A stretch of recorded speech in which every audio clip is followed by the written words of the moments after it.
Halo Sobat Kristus, kembali lagi. Bagaimana kabarnya?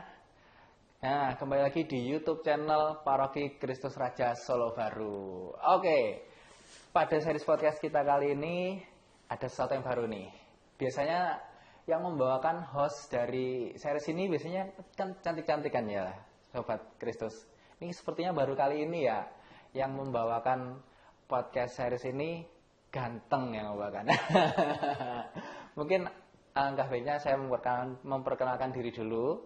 Perkenalkan Sobat Kristus, nama saya Alvaro. Saya di sini akan menjadi host pada series podcast kali ini.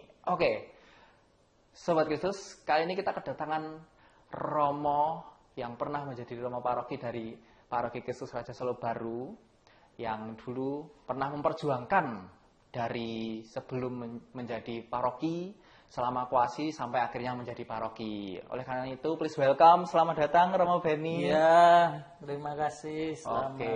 Selamat sore ya Romo Beni ya. Kita bersama sore. Romo Beni Projo ya, Ya. yang dulu pernah memperjuangkan gereja ini sebelum menjadi paroki sampai kuasi sampai akhirnya menjadi paroki ya Romo Beni ya. Ya.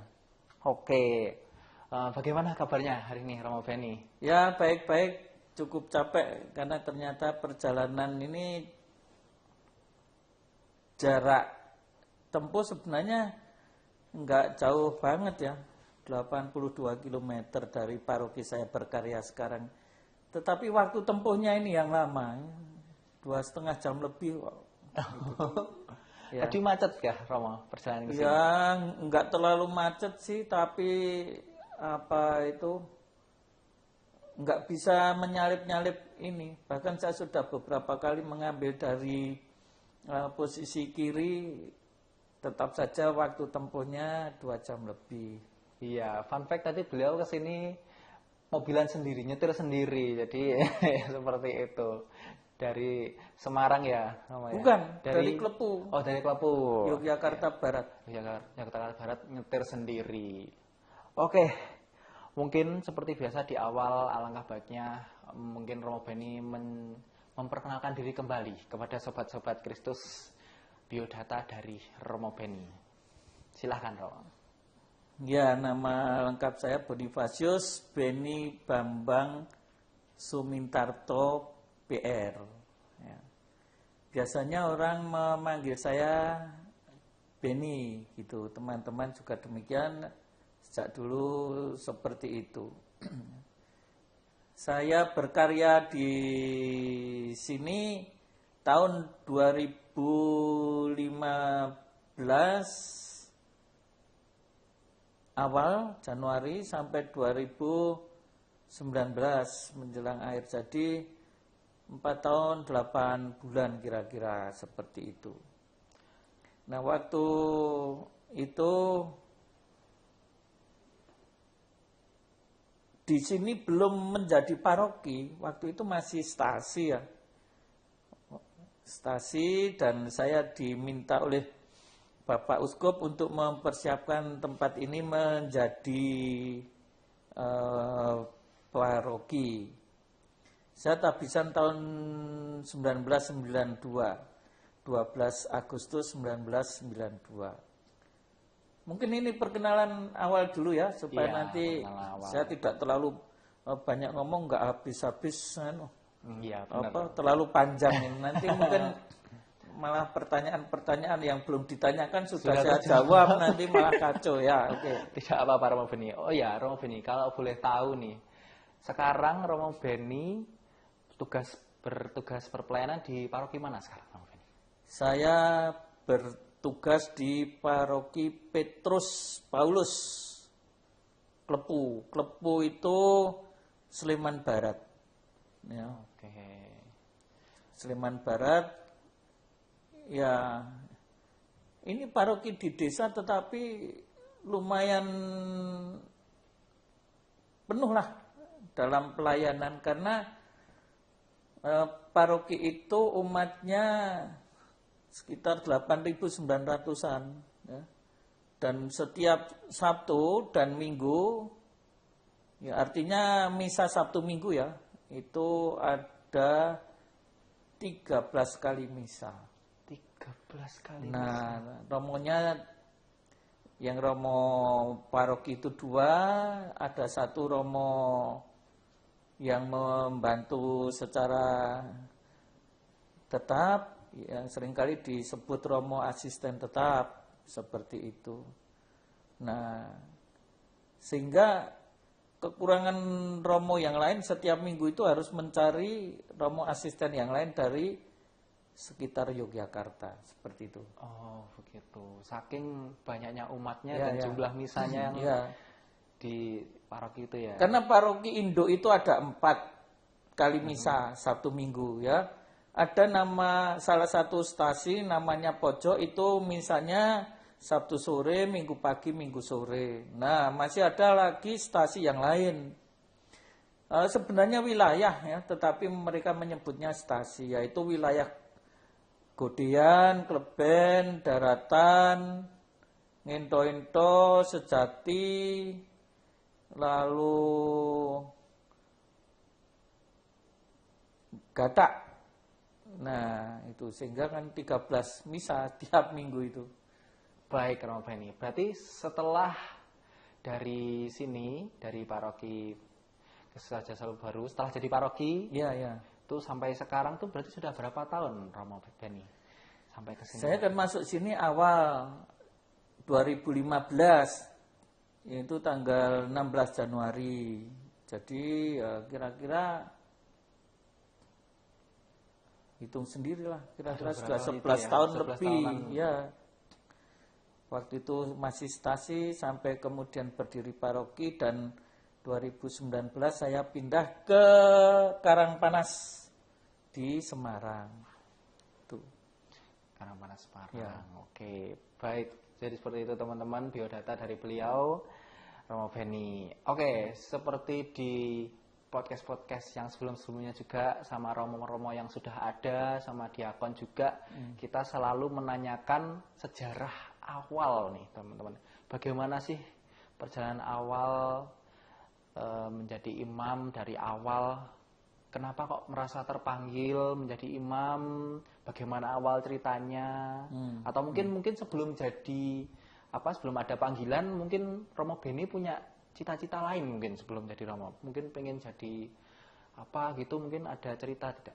Jadi dari awal panggilan kenapa kok bisa terpanggil menjadi imam, Romo Beni? Ya, waktu itu dimulai ketika saya itu menjadi misdinar. Saya sering main di pastoran, tempat asal saya di Temanggung. Itu kami melihat kehidupan para romo di sana itu damai, kehidupan mereka tentram. Ini tidak sama dengan kehidupannya enak kepenak ya, bukan itu. Tapi damai dan tentram itu lain dengan enak dan kepenak. Saya kurang tahu apakah romo-romo di sana waktu itu ya merasakan enak kepenak itu, tapi yang kami lihat seperti itu ya. Untuk penglihatan anak kecil itu kayaknya kok sesuatu yang menarik. Itu SD. Nah, ketika beberapa tahun setelah itu kok sempat hilang, SMP kelas 1 2 itu ketertarikan menjadi romo itu hilang. Tetapi suatu ketika kami di rumah saya itu dulu ada majalah Praba. Di sana saya membaca artikel, waktu itu saya SMP kelas 2 ya, atau kelas 3 awal ya itu.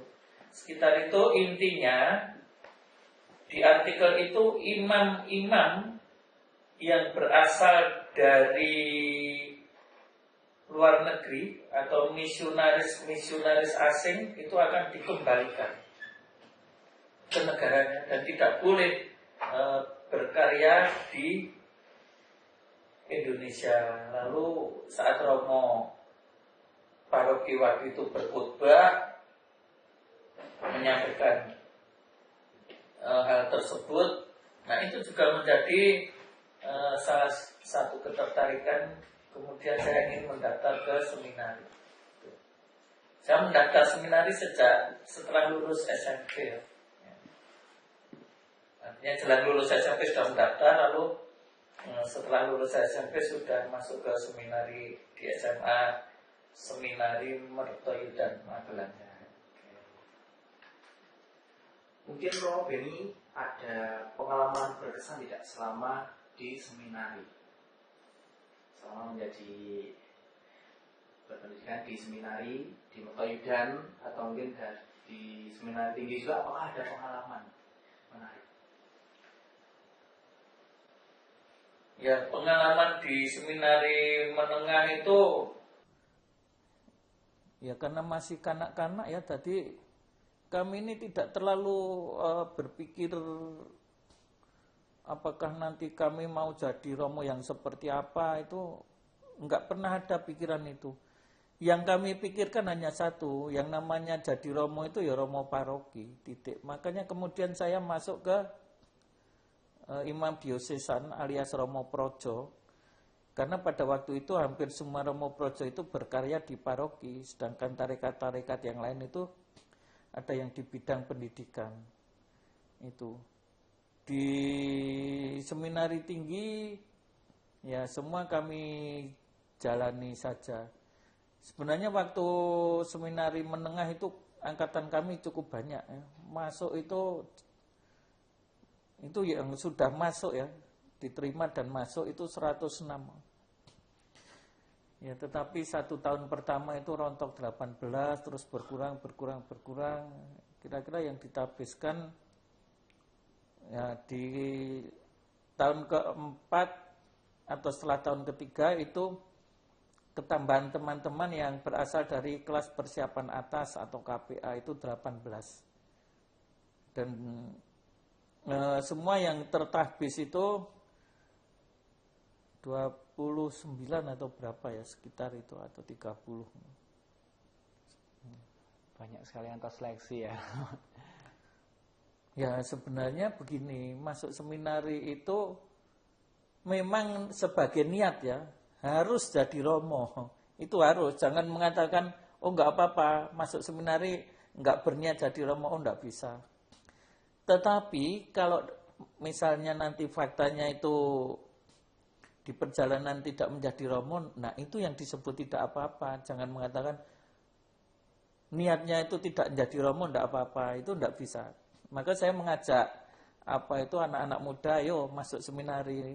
Nanti kalau nggak jadi, tidak apa-apa kalau nggak jadi. Tapi sejak awal harus niatnya tetap jadi romo. Jangan sejak awal punya niat, istilahnya cuma cari sekolahan saja. Ini bukan ya, meskipun pelajarannya itu pelajaran umum ya, karena setelah lulus seminari kalau tidak terus menjadi calon romo ya banyak teman kami yang di universitas negeri pada waktu itu. Tapi ini Romo Beni melihat banyaknya yang terseleksi pada angkatannya Romo Beni waktu itu, mungkin Romo Beni juga pernah tidak merasakan adanya kebatinan menolak untuk menjadi romo, atau mungkin pernah merasa tidak yakin selama di seminari, mungkin selama masa di awal-awal sebelum menjadi romo itu pernah merasa kalau goyah? Waktu di seminari menengah itu malah ya istilahnya mengalir saja ya, artinya saya selalu ingin menjadi romo. Tetapi pernah di suatu masa ketika seleksi di tahun rohani itu misalnya juga cukup ketat, banyak yang mengundurkan diri. Pada waktu itu ya saya istilahnya isi going aja. Nek dadi boleh ke seminari tinggi ya syukur, ora ya sudah gitu. Nah ada suatu masa ketika sudah di tingkat 5 itu saya sudah membuat skripsi itu draft ya, skripsi filsafat waktu itu. Saya sudah membuat, zaman dulu itu komputernya nggak seperti sekarang, drive-nya itu segede ini, lalu ada drive kecil, pakai 2 drive itu. Nah yang drive segede ini isinya hanya 360 kilobyte. Itu waktu itu sudah saya buat halaman folio 1 spasi 45 halaman. Nah, ketika saya masih melanjutkan lagi, tiba-tiba tertulis this is full. Apakah kamu ingin override? Saya meng-enter Y. Ternyata setelah itu hilang semua, nggak bisa dikembalikan. Wah, itu padahal waktu itu kalau yang tidak menyelesaikan skripsinya itu tidak boleh melanjutkan dalam arti ini, melamar menjadi diakon. Nah, kalaupun boleh melanjutkan, mungkin akan tertunda di tahun berikutnya. Pada waktu itu saya lalu menghadap ke pembimbing skripsi, terus gimana ini? Padahal kurang 3 bulan, kamu masih punya draft yang tertulis di kertas, ada enggak? Ada, Romo, tapi tidak akan sebanyak itu. Sudah, kamu seminggu ini aja istirahat, dan nanti baru setelah merasa tenang, seminggu itu mulai mengulang lagi, menulis lagi. Nah, kebetulan selama 3,5 bulan itu saya bisa mengejar skripsi itu, tetapi menjadi skripsi minimalis.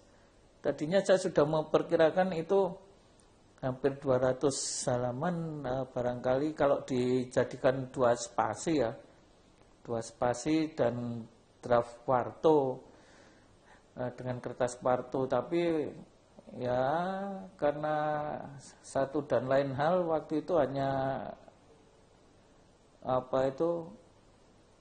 hampir 100 halaman saja, dan itu ya bagi saya sangat minimalis.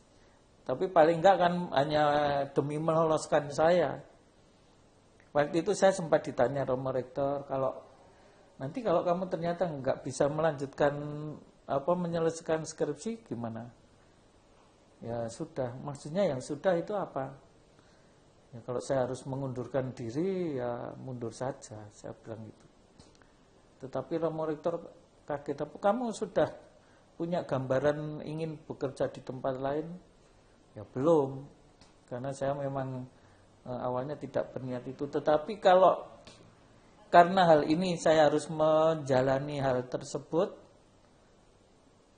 tidak menjadi masalah bagi saya seperti itu. Nah, ternyata bisa mengejar itu. Iya.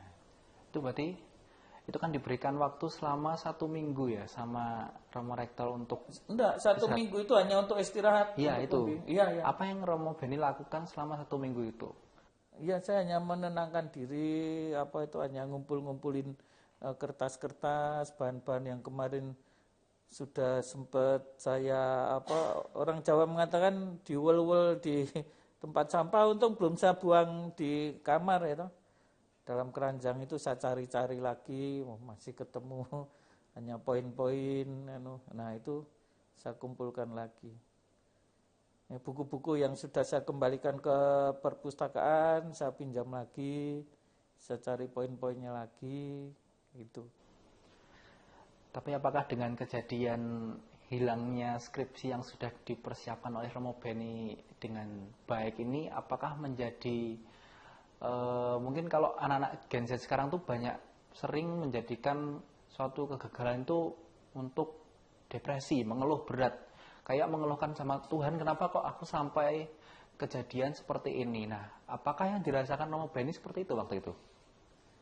Yang jelas memang galau ya. Kalau skripsi yang seperti itu gimana enggak galau ya. Ya kalau memang Tuhan itu masih memanggil saya kan bisa menyelesaikan mengejar ini. Kalau enggak ya sudah, karena pada waktu itu akhir Desember itu harus sudah menyelesaikan skripsi dan membuat lamaran sebagai diakon. Karena pentabisan diakon itu tanggal 25 Januari. Pada waktu saya kehilangan itu bulan September. Tapi setelah itu akhirnya setelah dibuat walaupun dengan minimalis akhirnya tetap bisa melanjutkan daftar diakon ya? Bisa. Oke. Berarti memang waktu itu Tuhan memang punya rencana di situ. Oke, Romo. Setelah mengajukan menjadi diakon, kemudian fase diakonat. Apakah ada cerita pada masa diakonat dari Romo Beni? Ya, saya menjalani diakonat 7 bulan di paroki Wedi.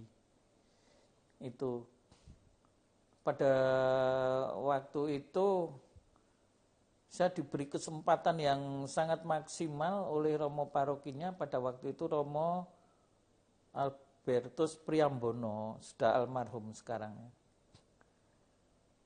Pada waktu itu ya beberapa teman yang menjadi diakon di tempat lain itu mungkin hanya memberkati pernikahan, itu mungkin hanya ada 1 atau 2, bahkan saya dengar ada yang tidak diberi kesempatan itu, hanya diberi kesempatan untuk wawancara kanonik. Saya menghitung waktu itu 22 orang selama 7 bulan itu. Dan itu menjadi semacam rekor ketika seorang diakon itu memberkati pernikahan selama 7 bulan itu 22 orang. Karena romo yang lain lalu cenderung memberikan kepada diakon asal apa itu kira-kira tidak ada masalah, ya sudah saya yang disuruh memberkati pernikahan itu. Oke, jadi seperti itu teman-teman perjalanan diakonat dari Romo Beni. Ya, baptisan juga banyak. Dulu baptisan bayi itu di paroki itu masih boleh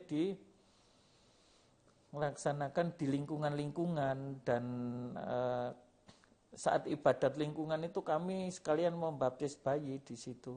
Sekarang kan enggak boleh ya, karena banyak catatan yang hilang nanti kalau fraternya atau romone ora disiplin apa itu mengumpulkan apa itu catatan administrasinya itu ya mencatat nama bayinya siapa, baptis tanggal berapa, tapi nggak serahkan ke sekretariat ya kacau. Hilang itu. Hilang. 7 bulan di paroki mana tadi Romo? Wedi. Waktu itu paroki Wedi masih menjadi satu paroki dengan Gondang, Wedi, Dalem, Bayat. 4 paroki itu. Sekarang itu waktu itu satu paroki saja. Tahun 1991. Ketika tahbisan imam. Berarti sudah menjadi imam itu. Apakah ada kendala waktu menjelang masa tahbisan pada waktu itu? Kalau menjelang tahbisan malah tidak ada masalah ya. Hanya apa itu waktu itu kan tugas di paroki besar juga di Kalasan ya. Waktu itu Kalasan, Babatan, Macanan. Sekarang sudah 3 paroki. Itu satu paroki dan umatnya banyak waktu itu hampir 9.000 juga kayaknya waktu itu.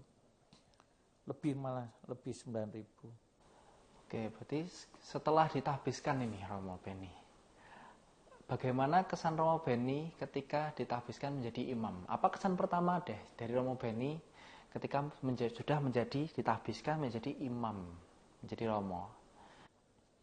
Ya tadi kan saya cerita ya, menjadi Romo itu yang saya pikirkan itu Romo paroki. Nah setelah beberapa tahun di situ saya juga mulai dimintai mendampingi kaum muda ini, lalu mendampingi kaum muda ke Vikepan. Bahkan setelah selesai 6 tahun di Kalasan itu, saya dipindah tugaskan ke Semarang untuk mendampingi frater-frater di tahun rohani. Tahun yang disebut TOR itu tahun orientasi rohani di Jangli. Itu sekaligus sebagai ketua komisi kepemudaan waktu itu keuskupan. Nah itu tidak saya pikirkan sama sekali. Saya sudah bilang ke Bapak Uskup kalau bisa mbok saya di paroki saja. Ya kalau Romo bisa mencarikan Romo yang di kepemudaan ya boleh nanti ini, tetapi beberapa yang saya sampaikan ke Bapak Uskup tidak disetujui dan ya sudah dicoba dulu saja, nanti kalau memang sulit ya dipikirkan kemudian, seperti itu. Tapi terus akhirnya setelah saya jalani 4 tahun akhirnya ya gimana lagi, 4 tahun itu cukup karena biasanya yang menjadi ketua komisi itu lamanya itu rata-rata 3 tahun. Tapi ini sampai 4 tahun. Ya. Tapi dari diminta tolong ini apakah mengubah pola pikirnya Romo Beni tentang menjadi Romo itu hanya menjadi Romo paroki itu ya? Betul. Ya saya juga enggak berpikir bahwa saya harus mendampingi para frater. Saya apa ini modalku itu? Enggak ada. Tetapi ada sesuatu yang menyenangkan ya ketika masa itu sudah lewat. Oh ya, dulu saya punya frater-frater yang saya dampingi, sekarang mereka sudah jadi imam. Nah, itu rasa gembira senangnya itu baru bertahun-tahun kemudian. Tapi saat itu ya pusing lah. Fraterin tidak semuanya itu oke, baik-baik saja itu ya toh. Lalu juga ngerangkep masalahnya itu ya toh, ngerangkep pendampingan kaum muda sekeuskupan itu. Sehingga seringkali diminta mengisi acara di paroki satu dan yang lain ya. Di Mboro, di paroki Kudus, di nanti di Tawangmangu dari paroki mana waktu itu. Ya begitu, keliling terus itu. Enggak tahu yang sekarang ini kok kayaknya romonya kok enggak keliling seperti itu ya. Jadi dulu saya kemudian juga membuat ini, karena kenapa keliling seperti itu, saya waktu itu mencetuskan yang namanya youth center.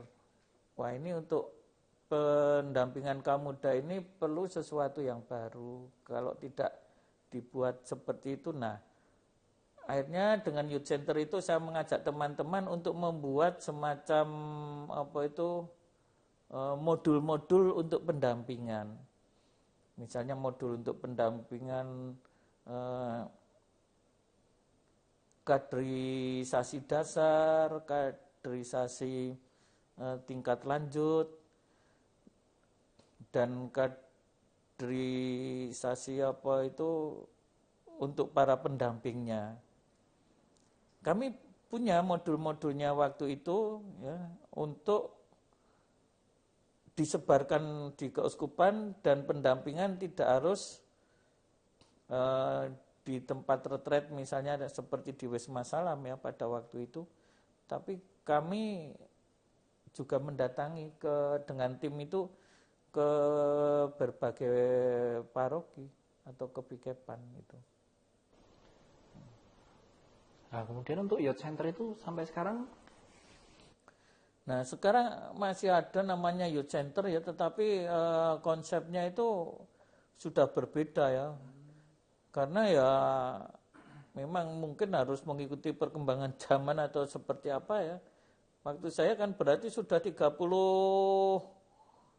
tahun yang lalu, ya kan? Ya. Sekarang udah konsepnya beda. Nah ya, sekarang ada medsos, ada ini ya, komunikasi itu lebih gampang. Mungkin dengan podcast kayak begini ini nggak tahu efektivitasnya itu seberapa itu. Ya. Luar biasa sekali teman-teman Sobat Kristus, background latar belakang Romo Beni dari awal, dari terpanggil sampai menjadi Romo, ya banyak sekali dinamika yang sudah dilewati sama Romo Beni. Nah sekarang nih Romo Beni, Dulu katanya ketika Romo Beni menjadi Romo Paroki di sini, sebelum paroki ya, ketika Waktu masih itu menjadi masih stasi stasi, sampai koasi, Romo Beni memperjuangkan sampai akhirnya menjadi paroki. Nah, itu mungkin bisa diceritakan Romo Beni. Bagaimana sih perjuangan ketika Romo Beni memperjuangkan dari awal stasi kemudian menjadi koasi sampai akhirnya terbentuk paroki itu, ada ceritakah bagaimana perjuangan Romo Beni waktu itu? Ya. Waktu itu saya datang Januari 2015 ya. Dan memang tugas saya di sini sudah disebutkan dengan jelas dari pihak keuskupan. Jenengan harus mempromosikan Solo Baru sebagai paroki. Waktu itu Monsinyur Yohanes Pujo Sumarto mengatakan, apakah nanti saya tanya, apakah paroki administratif dulu atau kuasi, terus baru paroki atau udah langsung paroki aja, kan umat di sana mampu ya. Oh ya mampu, finansial mampu. Jenengan sebagai Romo Paroki kan sebelum ini sudah pernah menjadi Romo Paroki di tempat lain. Oh ya. Tapi yang menjadi masalah apakah ini nanti tidak menjadi presiden buruk dari stasi, ya istilahnya ujuk-ujuk menjadi paroki. Itu kan melewati beberapa tahap. Tidak apa-apa, tapi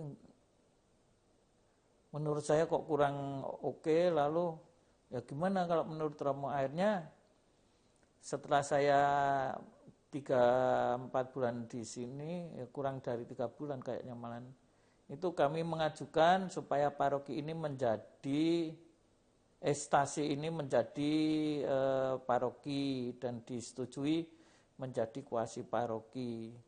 Selama 3 tahun kemudian, 3,5 tahun ya apa ya itu, kira-kira seperti itu, baru kami ajukan lagi menjadi paroki penuh mandiri gitu.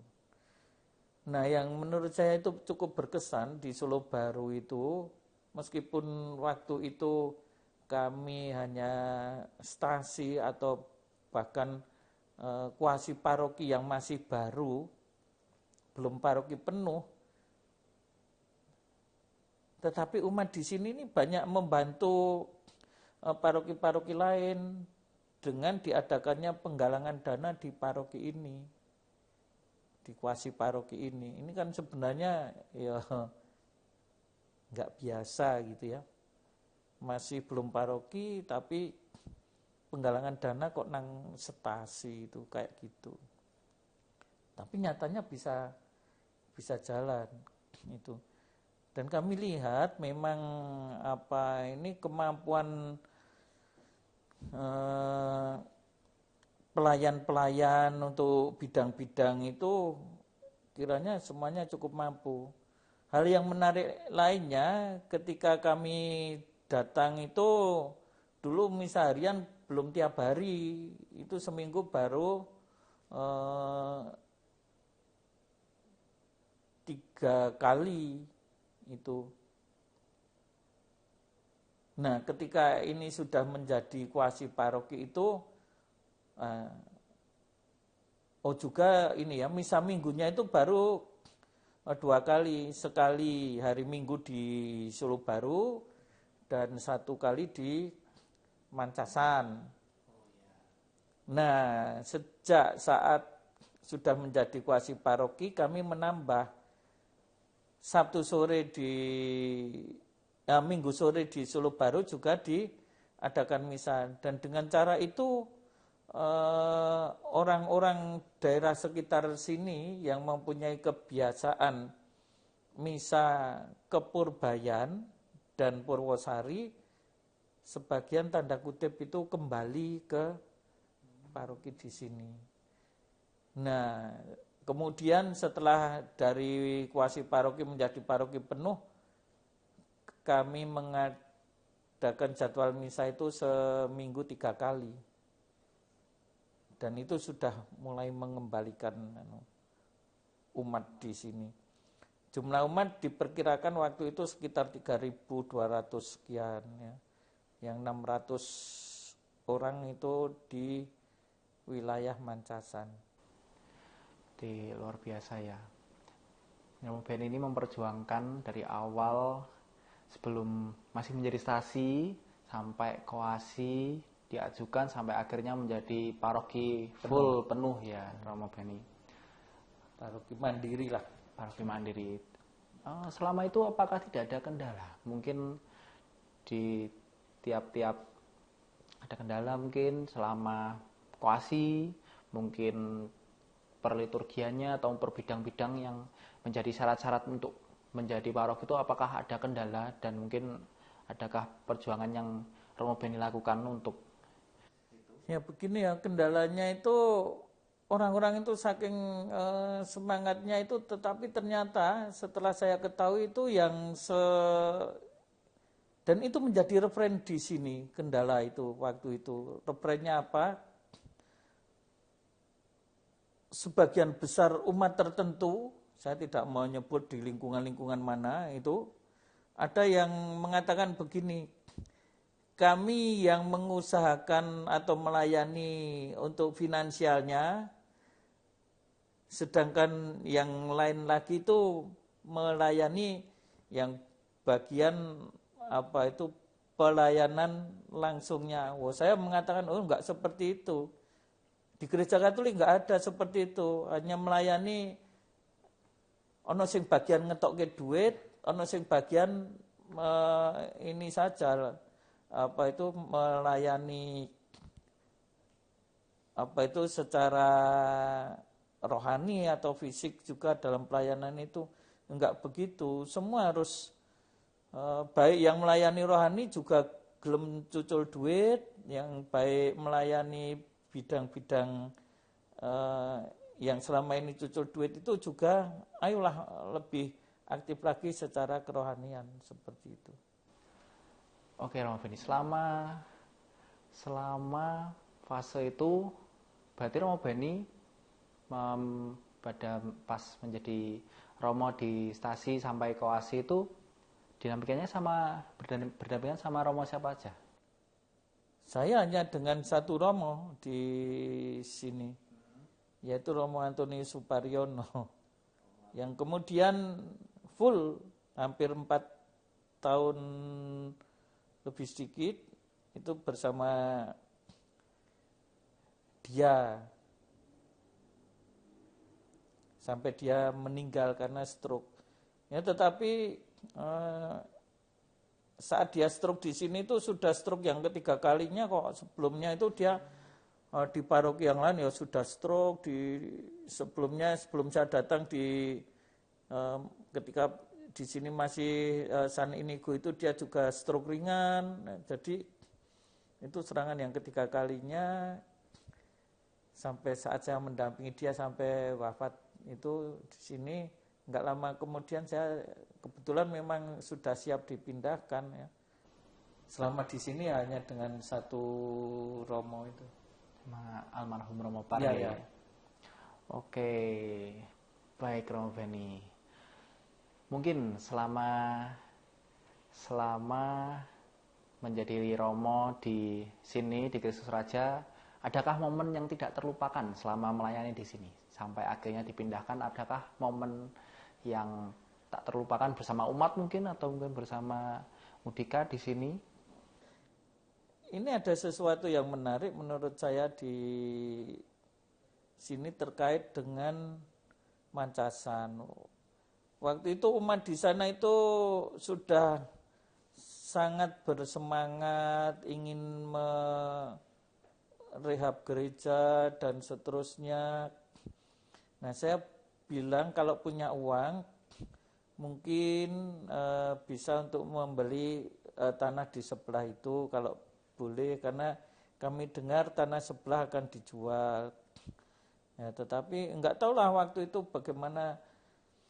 Terus sempat berbicara dengan tim keuskupan, tim pembangunan keuskupan juga sempat datang rapat di Mancasan. Nah, tapi sebelumnya itu saya itu sudah bilang di sana itu sebelah timur atau apa sebelah mananya itu ya. Pokoknya sebelah sisi kanan gereja itu ada sungai 3,5 meter kira-kira. Ini permukaan sungai dengan tanah halaman di Mancasan itu hampir sama karena posisi gereja itu kan di cekungan. Ini kalau sungai ini nggak diperdalam, suatu kali di sana itu alirannya terbendung, nanti bakalan gerejanya kebanjiran. Mereka bilang, enggak Romo, belum pernah kebanjiran. Ya memang belum pernah, tapi harus diantisipasi. Malah mereka juga ada yang sempat mengusulkan beli genset kecil untuk menguras ini. Loh, mengurasnya mau dibuang kemana airnya? Wong ini di sini lebih rendah, mau dibuang. Kalau alirannya itu enggak lancar ya. Tetapi intinya begini, suatu ketika hari Jumat Agung, itu kurang 2 jam itu hujan deras. Dan sungai itu meluap, ya kali lah, cuma 3,5 meter atau 4 meter kurang. Masuk ke gereja Mancasan. Untung waktu itu 1 jam sebelumnya hujan sudah reda, tetapi memang hanya tergenang 20 cm ya toh. Tetapi kan ya sudah mengganggu, wong 20 cm masuk ke dalam gereja kok, ya kan. Waktu itu kebetulan saya yang mau memimpin di sana. Ya, saya mengingatkan umat di sana. Nah, ini ada baiknya memang harus terjadi seperti ini. Bukan saya itu nyukurke itu enggak, beda dengan nyukurke ya, tetapi saya merasa ini baik kalau terjadi seperti ini supaya apa? Umat itu sadar karena sebelumnya itu sudah saya beri peringatan iki bahaya kayak gini harus dipikir kok mengatakan enggak berkali-kali enggak apa-apa dulu sudah sejak dulu begini. Banjirnya itu hanya sampai di halaman parkir itu. Oh ya sudah terserah. Sampai akhirnya pas hari raya besar itu kebanjiran. Nah, saya bilang, oh bagus, Romo ini gerejanya kebanjiran. Bagus, saya bilang itu. Pengertian bagus bukan nyukur tetapi apa? Supaya umat berpikir, sejak dulu itu sebenarnya kita itu sudah dihadapkan pada sesuatu yang akan menjadi masalah kok nyantai-nyantai saja. Nah, dari situlah sebenarnya itu menggugah umat semakin di sana semakin bersemangat. Waktu itu juga dengan tim keuskupan segala kita mau merehab gereja. Saya bilang jangan merehab gereja dulu kalau permukaan tanah itu tidak ditinggikan. Percuma nanti kebanjiran lagi gereja bagus-bagus. Enggak tahu sekarang waktu saya pergi itu proses itu sedang berjalan. Sekurang-kurangnya saya dengan Romo Supariono itu sempat mencarikan dana sana sini, antara lain saya dengan Romo Par itu pernah main ketoprak humor di Hotel Alila bersama tim Kevikepan itu. Waktu itu juga membangun Kevikepan, ya paling enggak lumayan lah untuk jatah 50 juta kami berikan seingat saya 50 juta kami berikan ke gereja di Mancasan ini dan seterusnya, kurang lebih seperti itu. Itu momen berkesan waktu itu ya. Selama menjadi romo di Paroki Kristus Raja. Waktu itu berarti sudah paroki ya ketika sudah paroki dinamika itu ya. Hal yang lain yang berkesan itu komitmen umat di sini itu menurut saya baik ya. Integritas untuk bertanggung jawab terhadap parokinya itu bagus menurut saya. Tapi apakah dari paroki-paroki yang sudah Romo Beni kunjungi atau mungkin sudah Romo Beni berpelayanan di paroki-paroki, apa yang membedakan paroki Kristus Raja Solo Baru ini dengan paroki-paroki yang lain yang pernah Romo Beni?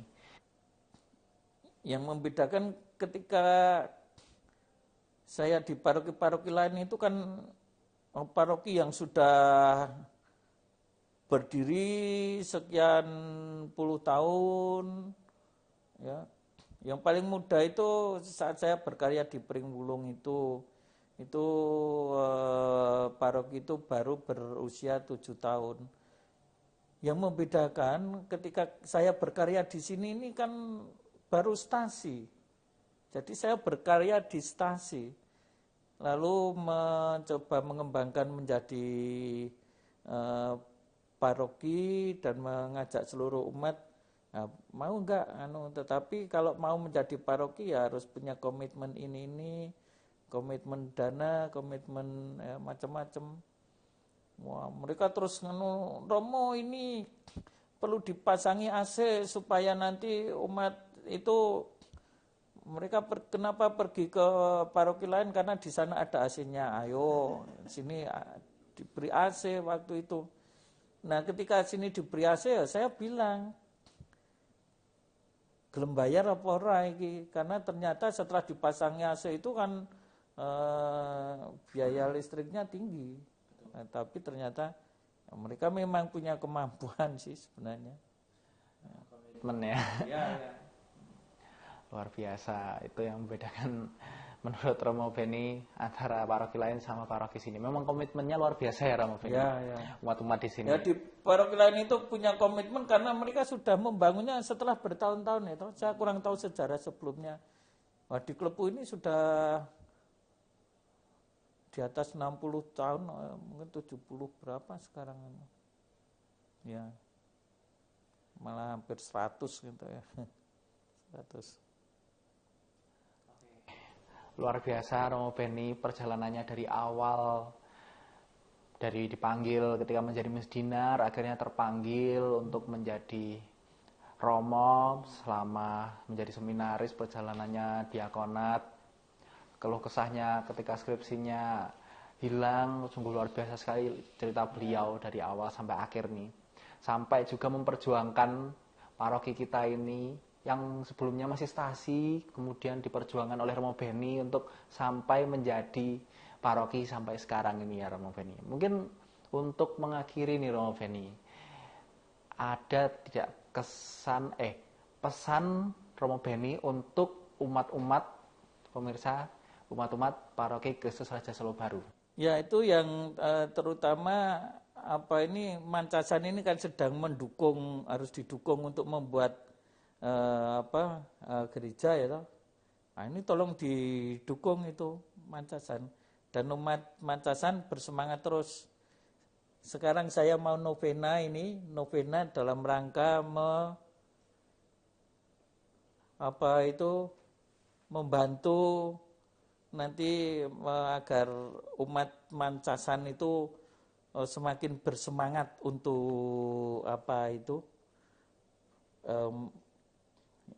ya punya komitmen, punya niat yang gede untuk membangun itu. Kiranya itu saja pesan-pesannya. Semangat terus, hidup itu memang kadang-kadang sulit, harus susah, harus mau berjuang. Ya. Jangan dikira nek bangun gereja ke anjur gampang enggak. Ya memang sulit. Tapi pancen kudu berjuang, basuki mawa beyo. Harus dengan usaha, perjuangan itu harus dengan perjuangan urun duit, urun tenaga, urun waktu, urun pemikiran, semua harus diberikan. Ini pelayanan. Kiranya itu saja dulu. Sampai sekian ya. Oh ya. Karena ini saya sudah ditunggu panitia untuk misa ini. Nanti Romo telat misa itu tidak ada toleransinya. Toleransi ini mau misa. Mungkin sebelumnya ini ada kenang-kenangan dari kita untuk Romo Beni, silahkan diterima ya, untuk kita. Iya, mungkin seperti itu teman-teman. Terima kasih sudah menonton series podcast kita kali ini bersama Romo Beni. Terima kasih Romo Beni. Terima kasih. Sampai bertemu di series podcast lainnya. Sampai jumpa.